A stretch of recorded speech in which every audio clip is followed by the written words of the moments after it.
We thank Allah for his provisions. We thank Allah for things that he has done for us that we recognize as being mercy on us. We thank Allah that for things that he has done for us that we do not even recognize them as a mercy. We thank Allah for things that are unknown to us. May Allah subhanahu wa ta'ala accept our thanks. May Allah subhanahu wa ta'ala accept our appreciation. May Allah subhanahu wa ta'ala accept all our ibadats. The ones we do in the days, the one we do at night. Layla wa nahara. Bijai la hawla wa la quwwata illa billah. Having said this, Allah subhanahu wa ta'ala says in the Quran, "O you believe, taqullaha, fear Allah haqqa tuqatihi, and be truthful with the fairness, wa la tamutunna illa wa antum muslimun, and do not die except that you die as Muslims." وَلَا تَمُوتُنَّ إِلَّا وَأَنْتُمْ مُسْلِمُونَ, except to die as Muslims. Allah subhanahu wa ta'ala also said, "Ya ayyuhan nas, O you mankind, taqu rabbakum, fear your Lord, alladhi khalaqakum min nafsin wahida, that created you all of a single soul. Wa khalaqa minha zawjaha, having created the single soul, Prophet Adam alayhi salatu wassalam, khalaqa minha zawjaha, he created from him Nana Hawa, wa batha minhuma rijalan kathira, emanated from two of them are men and women in multitude. Fattaqullaha, in a repeated way. Allah said fattaqullaha. The first time he said taqullaha, say fear Allah. The last he said fattaqullaha. He said fear Allah again. Wal arham, the family ties. Inna Allah kana alaykum raqiba. Allah is watching and is taking record of all our activities. Lastly, Allah subhanahu wa ta'ala said, "Ya ayyuhalladhina amanu, O you believe, taqullaha, fear Allah again. Wa qulu qawlan sadida." Be fond of uttering good ways, good utterances. What comes of your mouth are good ones. These verses are verses that's recited every Friday, every khutbah that Rasulullah sallallahu alaihi wasallam will make. You say, "Taqullaha wa qulu qawlan sadida." Wa qulu qawlan sadida. What is coming out from your mouth? Be very careful. Wa qulu qawlan sadida. Allah subhanahu wa ta'ala said the truth. When you are part of this, yuslih lakum a'malakum. Allah will use this to perfect your works. We use this to perfect your dealings. Your mistakes, Allah will forgive it. Whoever willingly obey Allah and follow Rasulullah, the person has succeeded beyond limit. May Allah count you and I among those that will succeed in this world and akhirah. Qulu ameen. Having said this, we are all also welcome to another episode of our discussion on the character, exalted character, the character that's expected of every Muslims, the character that is expected of me, this character that is expected of you. But today we are running towards the end of this quarter, so we want to look at emulating prophetic character as the key to divine love. There's one beautiful statement of Rasulullah sallallahu alaihi wasallam. He said, "Inna Allah tayyib, Inna Allah jamilun, Inna Allah jamilun." Allah is beautiful. Who is talking? Rasulullah sallallahu alaihi wasallam. He said, "Inna Allah jamilun." Allah is beautiful. When we say Allah is beautiful, not only beautiful, yuhibbul jamal. You also love beautiful things.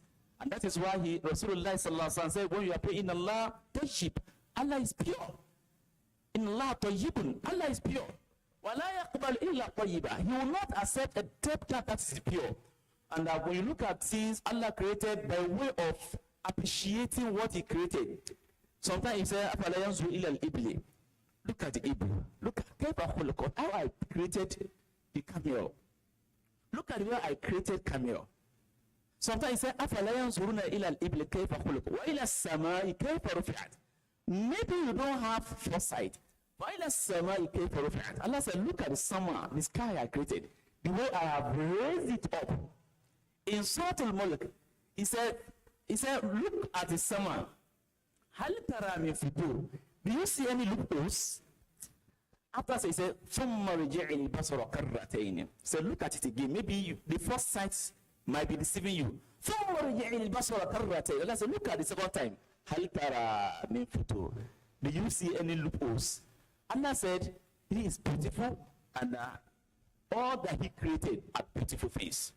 And Rasulullah sallallahu alaihi wasallam said that Allah is pure. وَلَا يَقْبَلُ إِلَّا طَيِّبًا. He will not accept except that is pure. So indeed, this hadith of Rasulullah sallallahu alaihi wasallam that inna Allah jamilun, Allah is beautiful. Yuhibbul jamal, and he loves beautiful things. The word Rasulullah sallallahu alaihi wasallam uses is hubb. The topic given to us is that to emulating prophetic character as a key to hubbullah, to the love of Allah. And we now say, inna Allah jamilun, Allah is beautiful, yuhibbul jamal. He also loves beautiful things. Meaning that for us to emulate Rasulullah sallallahu alaihi wasallam, we must adorn ourselves with beautiful things. And another hadith of Rasulullah sallallahu alaihi wasallam, for us to know how beautiful we should emulate, how beautiful we should relate, Rasulullah sallallahu alaihi wasallam said, Innama bu'ithu, I have been raised, I have been appointed, liyutammimu salihul akhlaq. In another place, makarim al-akhlaq, he said, I have been raised to teach you, I have been raised to serve as a noble trait that all of you are to emulate. I have been raised as an epitome, I have been raised as a model for you to follow. So liyutammima salihul akhlaq. For you, I have been raised to perfect the noble character. Meaning that in him, and Allah subhanahu wa ta'ala said, فَإِنَّكَ لَعَلَى خُلُقٍ عَظِيمٍ. Allah said, I'm confirming, I'm emphasizing, إِنَّكَ لَعَلَى خُلُقٍ عَظِيمٍ. Rasulullah, oh Muhammad, you are the best, you have the best character. You have the best character. Having said this, ikhwa fillah, I want to use a method of narrative techniques in some instance. And when we are teaching in schools, we have different teaching methodologies. Sometimes you use play method, sometimes you use historical method. So I want to narrate historically, sometimes for us to have a grip of the essence of Rasulullah sallallahu alaihi wasallam himself, his character himself. Humanity, when Allah created Adam and Prophet Adam, he created Hawa.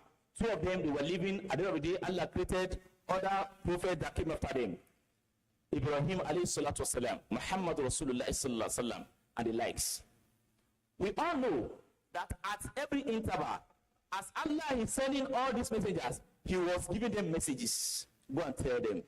Go and tell them. And that's why he will tell us in Quran that Noah da'a qawmahu, that Noah called on his people. He will tell us that Ibrahim called on his people. He will tell us that Ismail called on his people.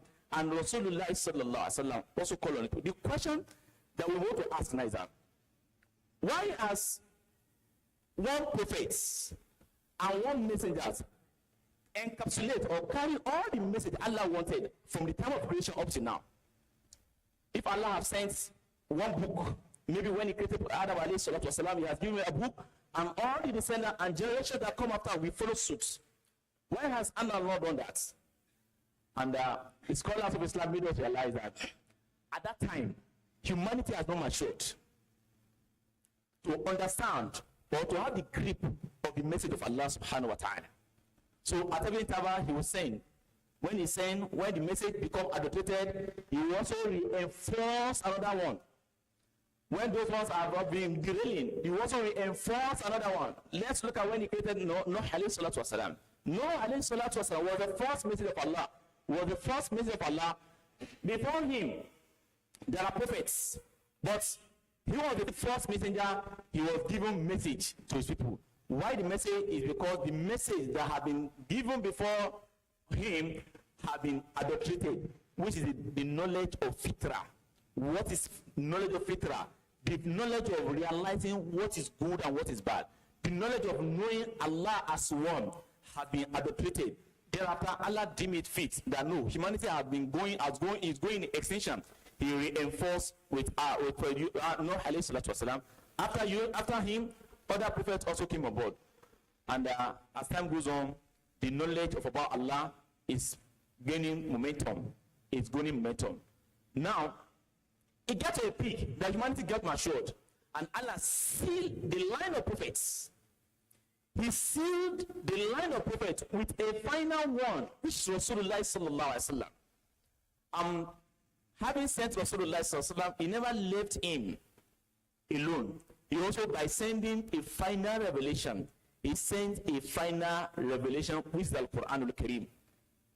Therefore, if I'm asked, what is the difference between Quran and other books Allah sends, we can all say that Quran comprised of all the messages of the prophets that Allah has sent before Muhammad sallallahu alaihi wasallam. And that's why our Baba will say, apology to those that could not hear it, but I will interpret it. Our scholar will say, Ababa Muhammadu, Ababa Muhammada, Taurata fún Musa, Injilu fún Isa, Zaburatu Dawuda, Al-Qur'anu fún Zela.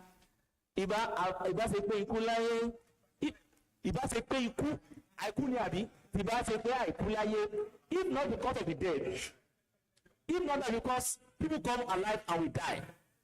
Ababa Muhammadu, Ababa Muhammad, we will have met Muhammad sallallahu alaihi wasallam. I would have seen Muhammad. How would you have feel that you met Rasulullah sallallahu alaihi wasallam? So they said, we don't meet him. Taurata from Musa, but and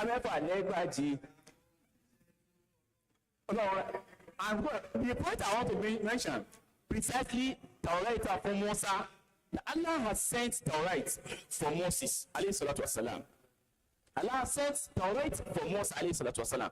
Injilu for Isa, Allah sent Injil for Isa, alayhi salatu wasalam. For Isa, Zaburatu Dawuda, Al-Qur'anu Fonsela. That Allah sent all these messengers and he sent Rasulullah sallallahu alaihi wasallam and he gave him Al-Quran. Imagine the Quran was revealed when you were alive. Imagine that we could see Muhammad sallallahu alaihi wasallam. How would you feel? Would I feel so fulfilled in our life? The level of submission now might likely be the same level of submission when Rasulullah was alive. Therefore, the wish that I would have met Muhammad, if I had met Muhammad, I would have done better, might be a kind of mirage. Because Allah subhanahu wa ta'ala has created us and he knows what he created in us. The best bites now for you and I to see that how can we live as if we are living with Rasulullah sallallahu alaihi wasallam? How can we behave as if we are behaving with Rasulullah sallallahu alaihi wasallam?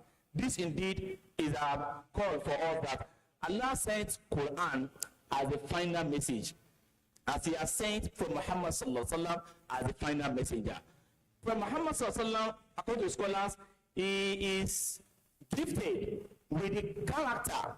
When you look at all the prophets of Allah, from the beginning to the end, all of them, they all have one distinct character or the other. For Musa alayhi salatu wasalam, is a no-nonsense man. Musa, Allah endowed him with strengths that his contemporaries do not have. Allah endowed Prophet Isa alayhi salatu wasalam with patience. Isa alayhi salatu wasalam, Allah endowed him with patience, and all other prophets with one distinct character or the other. All these characters, all this behavior were endowed with Rasulullah sallallahu alaihi wasallam. Therefore, Allah sealed the line of prophets with a final one, which is Rasulullah sallallahu alaihi wasallam, and he sealed all the books from Taurat, Injil, and Zabur, and Al-Quran al-Karim. Allah used the Quran as a final message, and that's when you read the Quran, Allah subhanahu wa ta'ala discussed Musa, Allah discussed Isa, Allah discussed Ibrahim, Allah discussed Noah, Allah discussed all the generations that have come before Rasulullah sallallahu alaihi wasallam. Allah mentioned them in the Quran. May the Quran entails all the messages that are entailed in the Quran and the book before Al-Quran. Those are the two last messages. The two. The first one, Rasulullah sallallahu alaihi wasallam, are the seal of the Prophet, and Al-Quran are the seal of all the books. To ensure human access to guidance, Allah preserved this message, revelation. And he also mentioned in the Quran, he said, Inna nazzalna wa inna lahu lahfizun. Allah said, you see this book, Al-Quran, we are the one that revealed it. We are the one that sent it to you. Wa inna lahu lahfizun. The preservation of it from extinction, preservation of it from extortion, preservation of it from interpolation, concoction, and all manners of intruding. Allah subhanahu wa ta'ala said it will never happen to the Quran. And that is why the enemies of Islam, they have tried day and night. They are still trying day and night to see how they can bring something similar to the Quran. Allah said, if you think, if you doubt about the veracity of the Quran, Allah said, bring a similitude, something similar to Quran, bring it. Allah said, Allah said they can never bring it. Therefore, Allah preserved his final revelation, which is the Quran. He did not only